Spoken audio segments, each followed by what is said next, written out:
Hey guys, I'm Alex, and today I'll show you how to achieve this sort of blurred background in your Photoshop.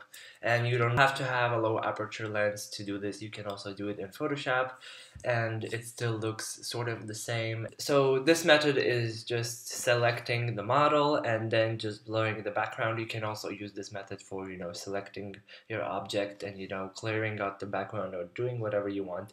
I'll just show you how I select the object and how I blur the background to achieve this sort of blurry look. And it's really good for fashion shots because you can really pop out the outfit and the model. So basically what I do is I take the picture I want that's taken not with, a low aperture lens and it doesn't have a blurry background, and I take this quick selection tool and I click it, and then I select the model, which in this case is this girl that I did for this boutique. So I really like this picture, but I think I could use a little bit more of, you know, of a blurry background, so her clothes would pop more, and yeah.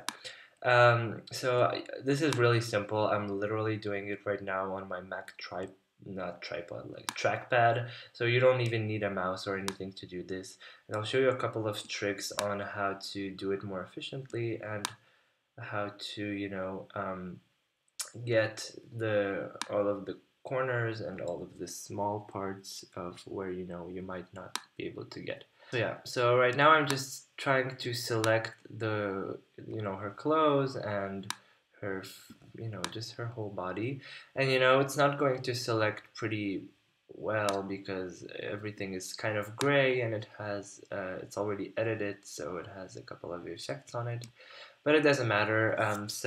What you can do is you can click Q on your keyboard and it will show you all of the selected area. It will be not red.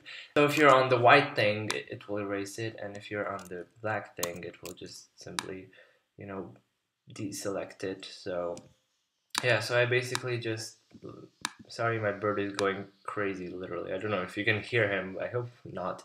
But I basically just, take my brush and I keep the hardness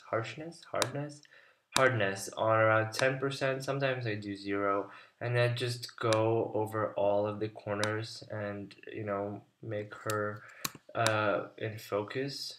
I just select the model and everything that I want to be in focus, and everything else I make red, and it's a lot simpler, easier to do because it's pretty hard to well, I think I'll keep this chair. No, well, I don't know.